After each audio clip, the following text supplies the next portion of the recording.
Hi, everyone. Welcome to our webinar, The Ultimate Content Marketing Blueprint, brought to you by DMN3. DMN3 is a marketing agency with offices in Dallas and Houston, and we use a combination of digital data and direct marketing to generate leads, acquire customers, and make our clients heroes.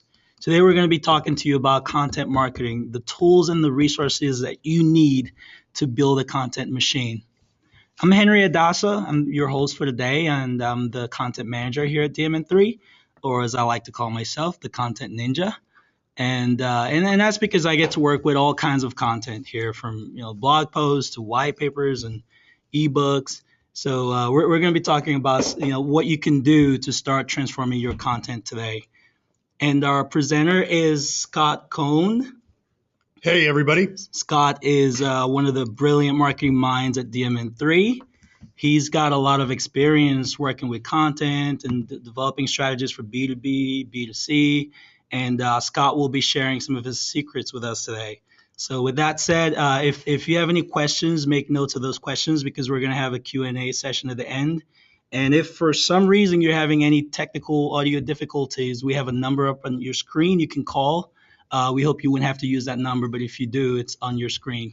So now I'm going to turn the stage over to Scott. Hey, thanks for that introduction, Henry. Thank you, everybody, for joining us. And as Henry said, we'll take questions at the end, which you can type in to your pane there in the Go to Webinar pane, and we'll try to answer as many of those questions as we can. We'll stay as long as there are questions. So if we run a little long, it'll be because you guys are very inquisitive and you have a lot of things that you want answered for you. So we're going to try to be brief and amazing in the amount of time that we present today, and hopefully give you some really good ideas. So we're going to cover some content marketing challenges as well as the opportunities that arise out of those challenges. Just spend a little time discussing what other folks in the industry who do both B2B and B2C content marketing are saying they're really being challenged with.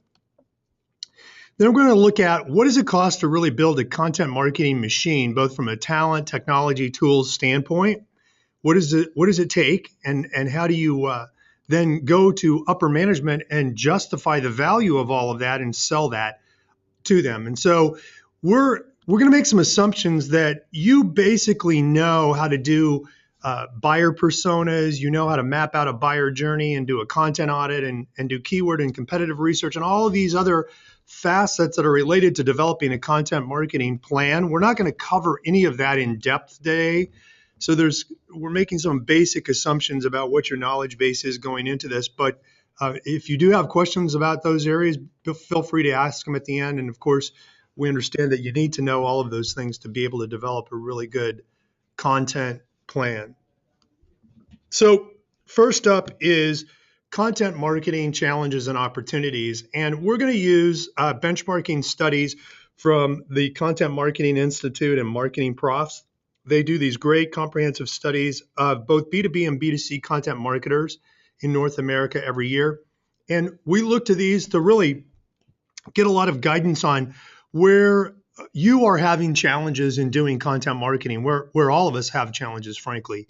So the number 4 challenge that we see as we look at the data is that there's a real talent gap between marketers, who they have on their existing teams already, and the skill sets and the experience that are required to do content marketing. It's just not very prevalent in most company cultures right now and in their talent. And at the same time, people who do know how to do content marketing, which are a lot of independent contractors and strategists and so on, have their own companies, and they're very busy doing content marketing on an outsourced basis for companies. So they're at a premium and they're hard to get. And so there's a real content marketing zombie apocalypse, if you will. There's a real brain drain in the talent that knows how to do this within most company cultures. The number 3 challenge that a lot of companies are having is having a documented content strategy. And this is pretty prevalent among B2C marketers, that only 27% of them have a documented content strategy. And even with B2B marketers who are a little bit ahead of B2C marketers in this case, still it's 2/3 of them don't have a documented content strategy. And we think that's kind of insane. That's like asking somebody who lives in New York City and has never driven a car to get in a car and drive all the way to Los Angeles without a map, and good luck finding your way there.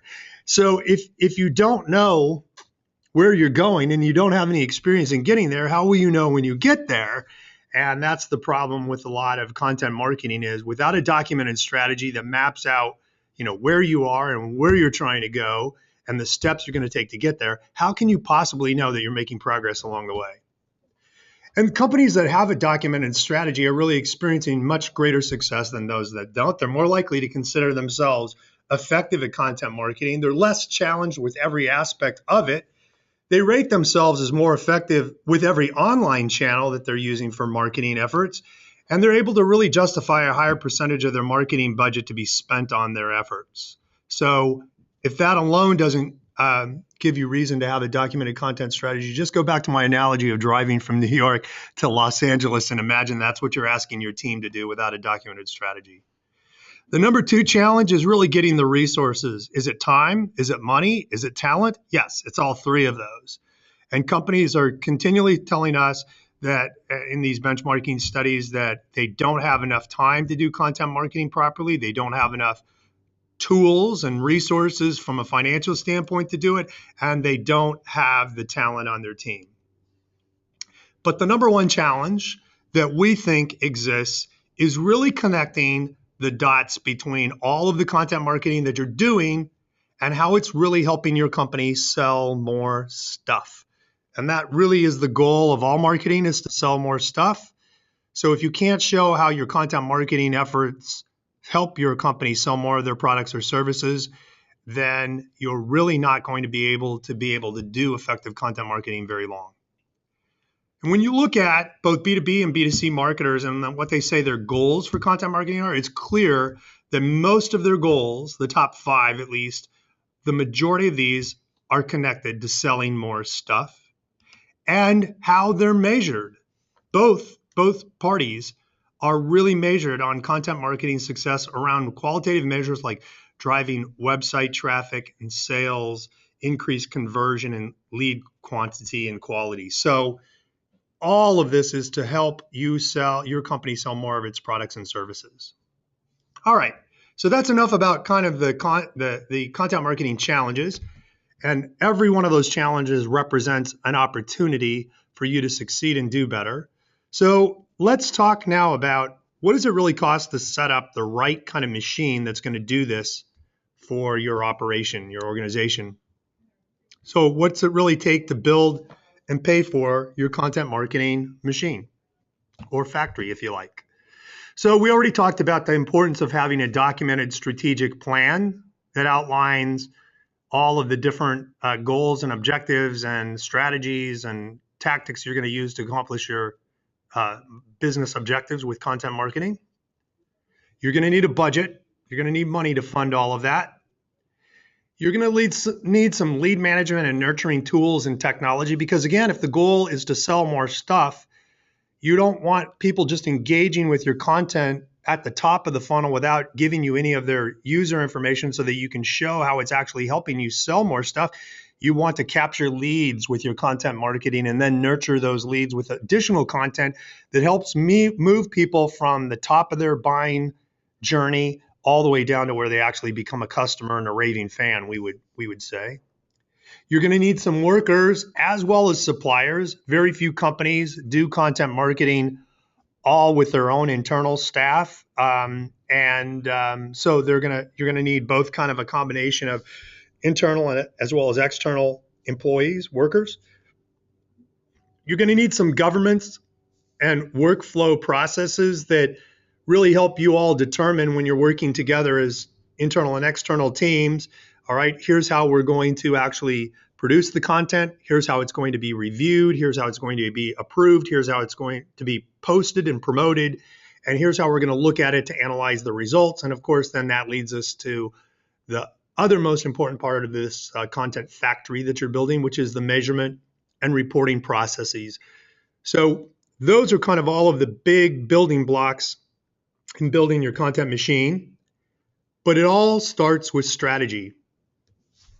And strategy is really about having that action plan. And, it's interesting to note that businesses didn't start looking to the military for strategy in terms of business planning or marketing planning until just really about 30, 40 years ago.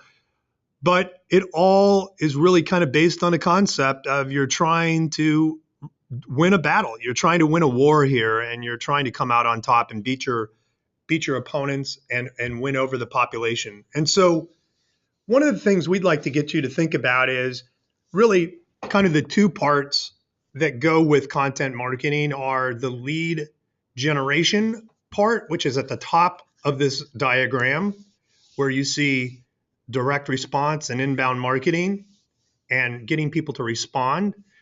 And then there's the lead nurturing part of the equation. And so an architecture for a content marketing ecosystem in terms of all the different activities, big chunks of activities that you might want to use might look something like this, where you start off with data insights and analytics around your customers, your audience segments, your personas, and what are their challenges and problems that you can solve. Then using a combination of inbound marketing and direct response, or maybe traditional advertising, with kind of content as the center of that whole outreach experience and the inbound part of it, where we're getting people to respond to us at the top of their buying journey. And then once they respond, they kind of drop down into the lead nurturing section of this whole process, where we're again using more and more relevant content that moves them closer and closer to the point where they actually become ready to purchase. And then either they get turned over to a sales department, if that's how your business works, is by having salespeople contact individuals, or they actually transact online if you sell in an e-commerce situation.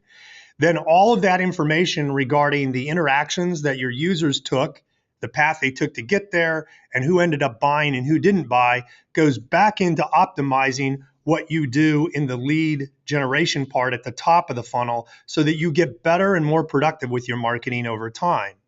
And of course, that's where marketing automation and advanced email marketing has really come in that lead nurturing process, because you're using those types of techniques to deliver more and more relevant communication and content as somebody gets closer and closer to their buying journey. That's important because only 20% of your audience is going to fall into a ready to buy position when they first respond to you. So there's big opportunities in nurturing people as leads with content all along this process. So in terms of a architecture for the overall content strategy, you need to think about kind of 7 major pillars. What are your business goals?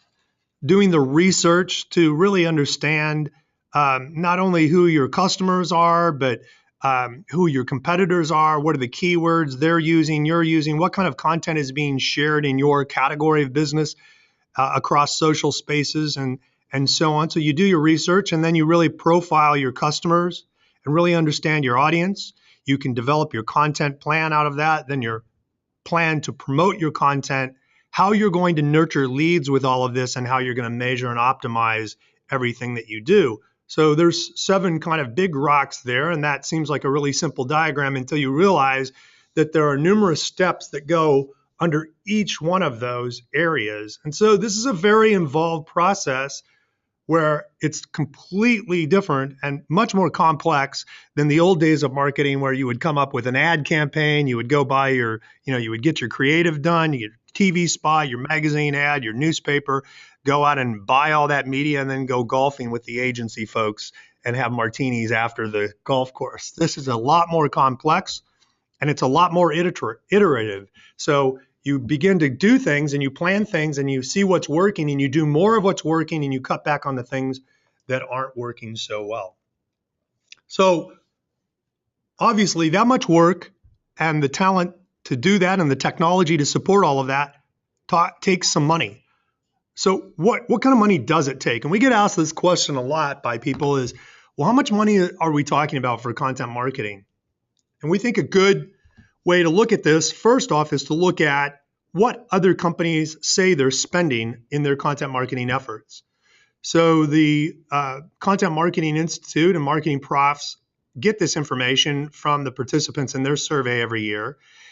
And you can see that almost a third of B2B marketers, on average, the average budget that B2B marketers spend on content marketing is about a third of their overall marketing budget. And of course, that's an all-in number, so that includes staff and production as well as agency fees and so on.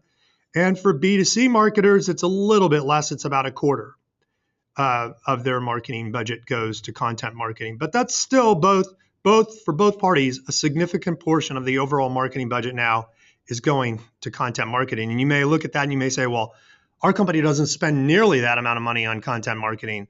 So that's why these types of benchmarking reports are important, because then you can use this information to kind of help build out the justification for your plan. Well, look, boss, we're not spending anywhere near what anybody in the industry as a whole is spending, and here's my plan to spend just this amount of money, and we'll accomplish this. So we like to look at it another way in terms of what does it cost, is by looking at what are the requirements of both from a system standpoint, the marketing system component that you need, as well as the staff that you need to manage that part of the system. What do those things cost together? So again, we're going to build this a little differently. We're going to start off by saying, well, we're going to need some technology, and we're going to need marketing automation, software as a service, and that all needs to be integrated with our CRM. And that's for the lead management aspect of this. And of course, this is assuming you already have a content management system or a website where you can put the content out on a blog and your social media presence and all of that, and maybe some tools associated with that. So you're going to need all of that. And to help set that up, you're going to need a marketing technologist as well as a database administrator to make sure that once leads come in, they're being connected to your CRM, whether it's Salesforce or some other system like that. And in terms of inbound marketing and marketing automation software services, there's been a number that have kind of cropped up in the last 5 or so years. And we plot them out on this little graph that goes from both business scope as well as dollar cost on the low side for small business to the enterprise side. And this is kind of where all of these companies fall on that scale. And choosing the right one of these services for your business is a big component of having a successful content marketing effort. But then, of course, you need to have the content itself. And that's going to be comprised of both your strategy as well as the executional components. And to do all that, you'll need a strategist. You'll need a designer and a writer to create all the content, whether that's the blog posts or the ebooks or the videos or whatever. And if you have a big company and you have a lot of content to produce, you may need multiples of those parties. This is a very simple diagram we're showing here for a very simple team. Then you're going to need a promotion plan to get your content out and found by people, or get it in front of the right people at the right time in the right place. And you can do that both on a paid and organic basis. And if you use both of those, you're going to need a media planner and a buyer for the paid side, and you're going to need a social media manager on the organic side of things, and an SEO practitioner, marketing technologist as well. And then you're going to need, for the lead management part, to have lead scoring done and the workflows behind all of that determines, well, if somebody does this and they download this thing, then they get this email from us with another offer. And all that takes landing pages and thank you pages and calls to action on your website, as well as the emails to go with that.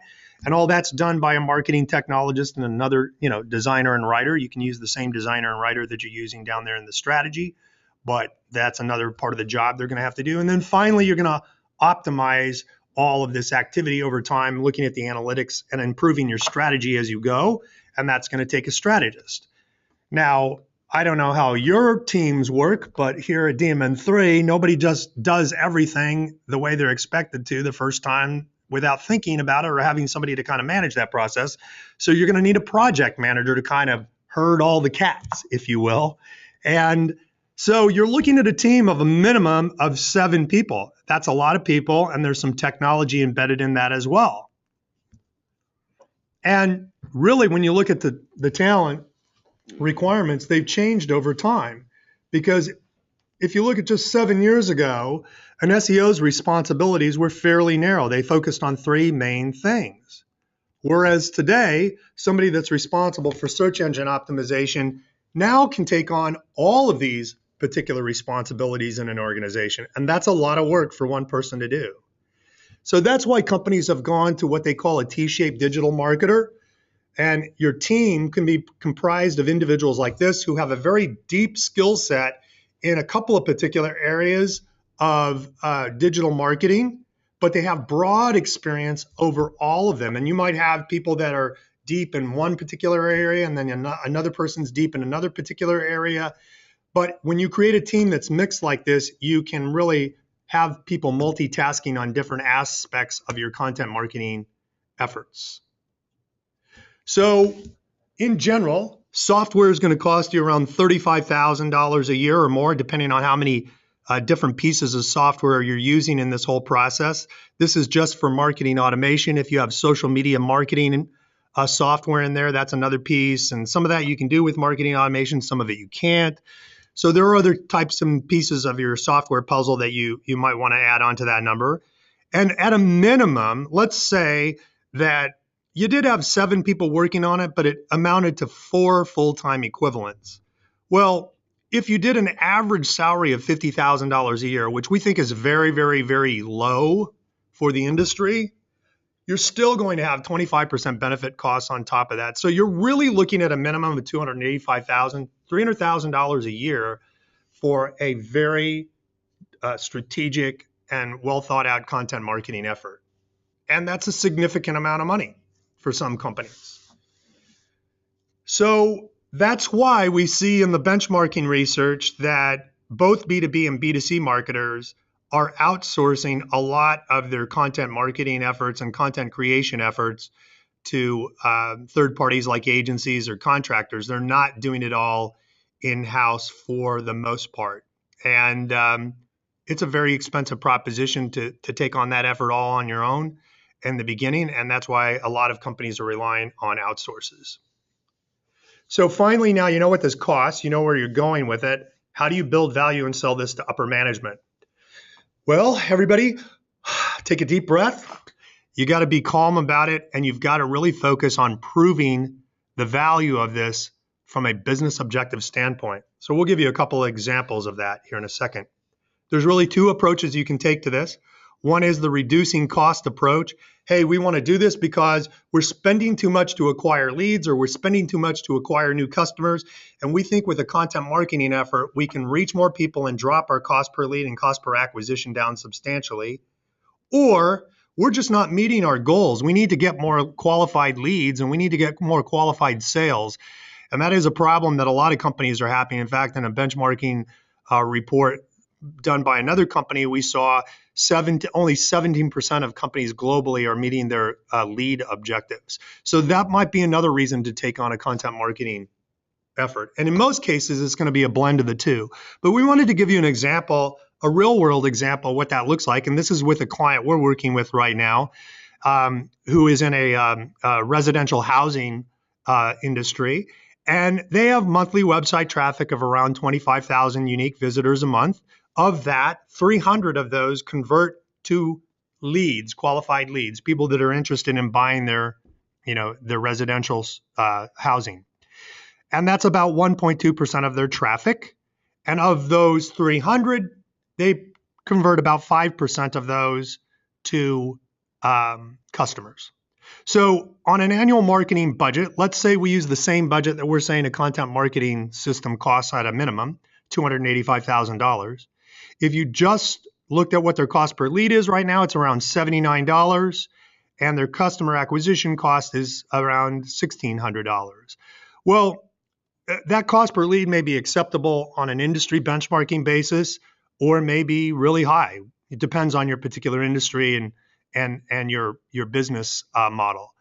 The customer acquisition cost, same thing. That may be really high, or that may be a pretty good acquisition cost if you consider that in this particular client's case, the lifetime value of a customer is over $100,000. So to spend $1,500, $1,600 to get a new customer, that's not really a big acquisition cost. But we're going to improve that. So we're going to look at just a 50% improvement in lead conversion from their existing traffic. We're not even going to touch their traffic. We're just going to say the traffic stays static, but we're going to improve our lead conversion by 50% using content marketing and lead nurturing.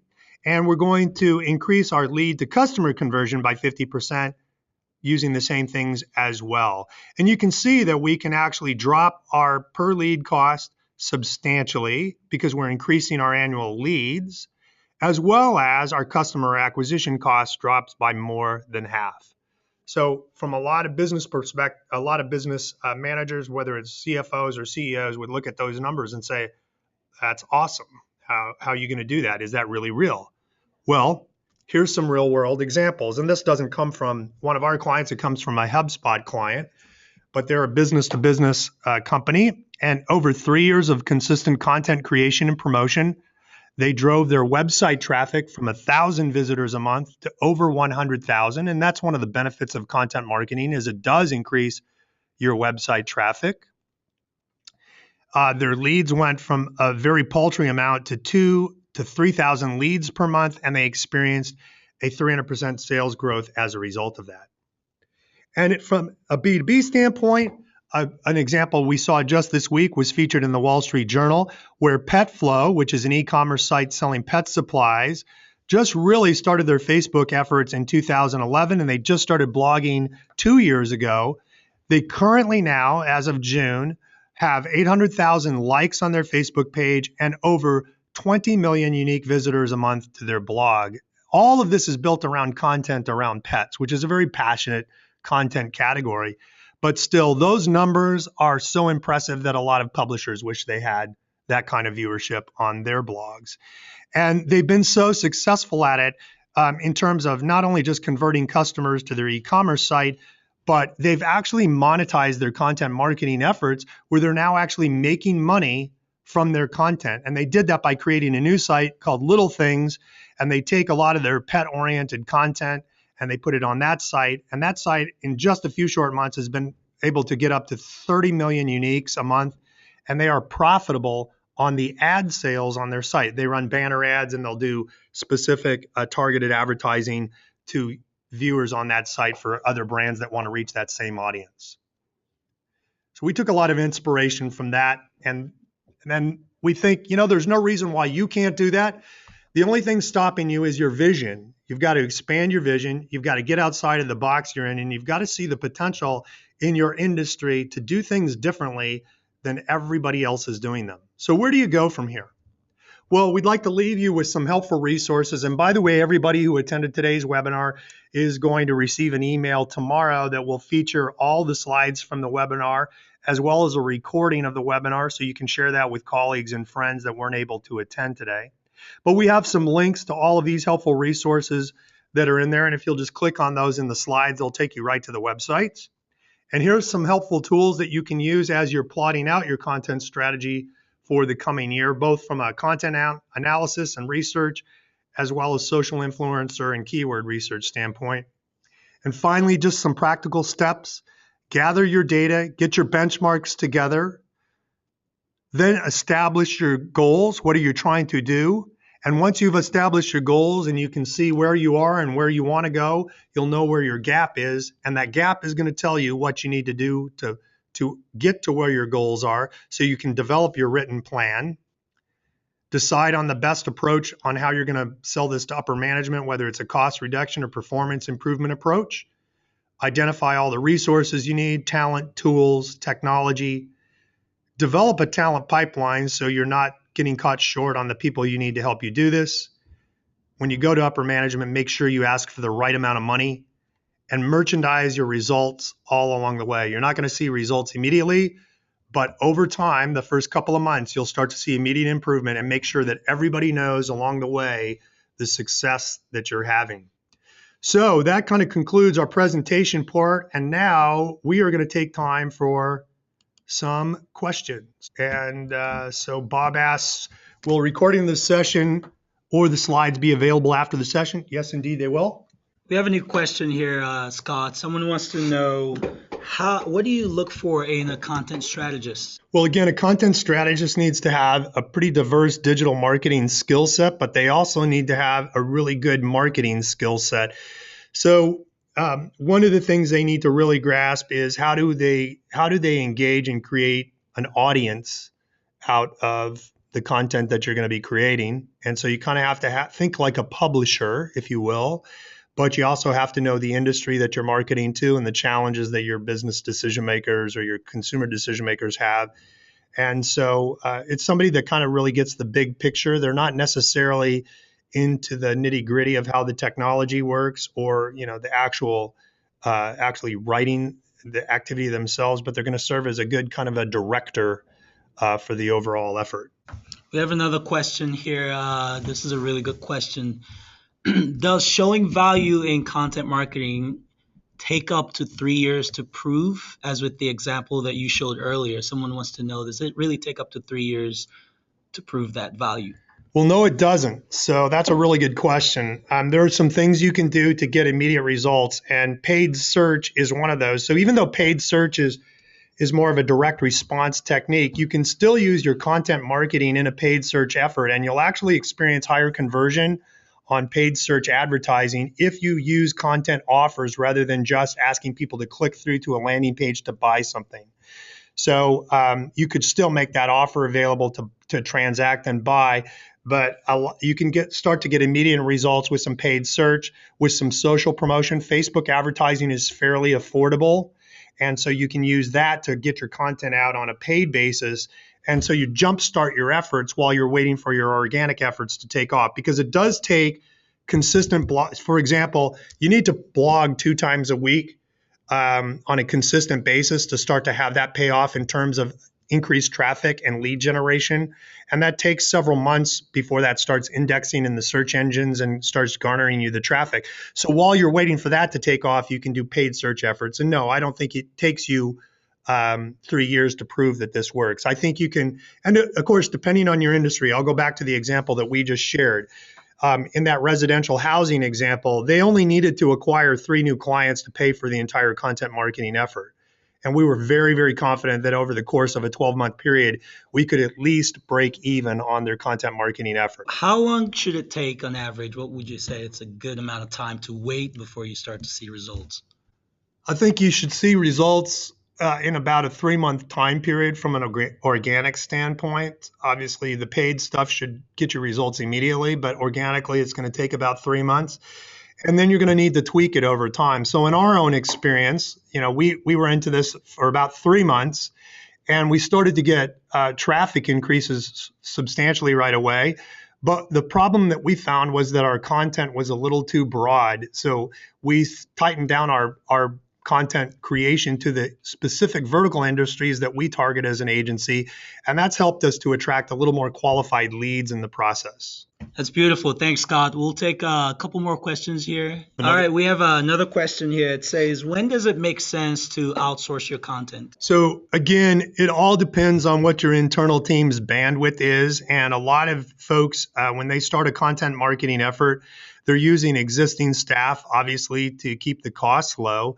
But the problem with that is their existing staff, A, may not have the experience in content marketing that's required to be successful, and B, they have a lot of other jobs on their plate. So finding the time to fit in content marketing, they didn't just suddenly grow more hours in their day just because you want them to do content marketing. So you have to take a really honest look at the bandwidth capacity of your existing team as well as their experience. And if you find out that they're coming short on both areas, it makes sense to outsource a lot of this effort, at least in the beginning, and then work with a partner who will help you learn and grow it over time. Most partners, like our firm, we're not particularly beholden to making you dependent on us for the rest of your life. We want to be a resource to help you guys grow your efforts as well as, and we know that by doing that, we're going to get as much business as we possibly need out of that whole relationship. So, great question. Well, everybody, that pretty much sums it up. I don't think we have any additional questions, but we appreciate you joining us today. And again, we'll be sending out the slides for the webinar along with a recording and an email tomorrow. If we can be of service to you here at DMN3, we would love to do that. We're going to get in this in the slides, you'll see that we're offering a free website lead generation guide. And you just have to click on the link to the slide to go to the landing page for that offer. You also can contact me via email or by phone if I can answer any questions or maybe help you out by thinking through your content strategy or what are the steps of the process for building a great strategy. I'm happy to answer any questions, and we would love to be a resource for you. Thank you, Scott. And this concludes our webinar. Have a